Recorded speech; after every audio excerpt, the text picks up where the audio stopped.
Welcome back to episode 5 or 6 maybe, I don't even remember, of Ackie Monitor Drama. This episode we'll talk about some breeding and some bullying and breeding. But first, I need to say I am sorry for not uploading for almost 6 months at this point. I mean, y'all are living in the same 2020 I'm living in, stuff has happened, I'm not going to bother explaining everything that's happened that has prevented me from uploading. But I'm back now, and I'm happy I'm back, so let's get into this Ackie Monitor drama. So let's start off a few months ago, shortly after I uploaded my last video, whenever that was. There was some breeding going on in the bottom cage. There was actually this really busy patterned female, probably the second prettiest Ackie Monitor I have in my opinion, with the first prettiest Ackie Monitor. I just refer to him as the pretty one because he's the best looking. He has a really cool, like, wide spaced kind of pattern, and he has a really nice red color, and I caught them breeding. I was pretty excited about that, I was happy about that, but then it just went south.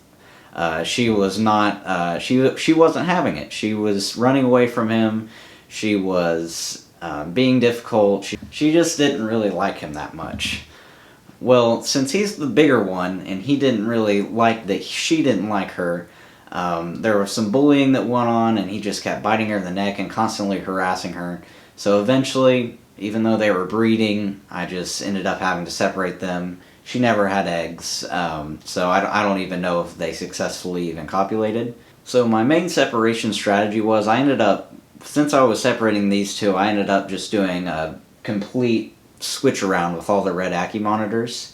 And the strategy I went for was I put all of the weaker, smaller, less active, less dominant ones in the bottom cage altogether, and then I put all of the bigger, more aggressive, dominant ones in the middle cage together. Which I was a little nervous about doing this because putting all the big, aggressive ones together, I wasn't sure how that was going to go. But actually, it's turned out great. All the Ackie Monitors have been doing really well. I see the ones that previously actually weren't out as much. For example, one that was in this middle cage was not out very often. I didn't see it nearly as often as the others. And now that it's in the bottom cage with two other much smaller, more friendly Ackie Monitors, it's actually been out every day. And that's always good to see. And there's been no bullying or raping or anything going on in the bottom cage. So everything in the bottom cage is going great. But what's going even better, surprisingly, is the middle cage. That's where I put all of the big, aggressive ones together.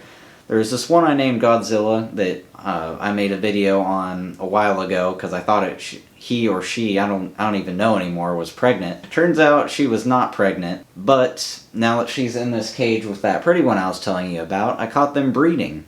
And I think this was actually a successful breeding because they sat in the breeding position for close to an hour, and Godzilla, that I've now renamed Big Bertha, didn't resist the pretty one, so they got along well.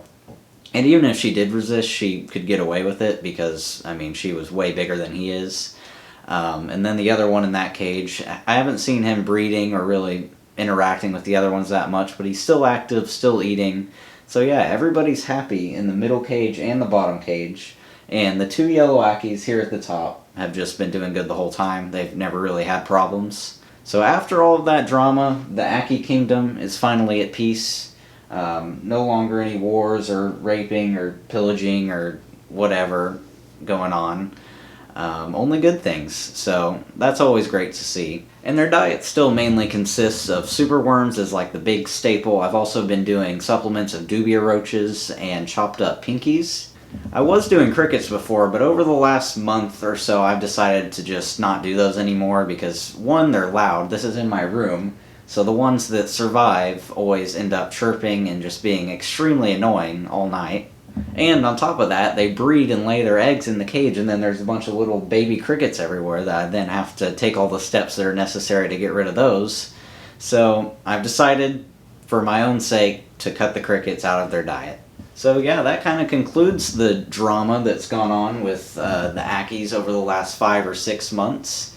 Thank you so much for watching, whoever you are out there, and I hope you're safe, I hope you're doing okay, And I will see you in the next video that will hopefully be pretty soon.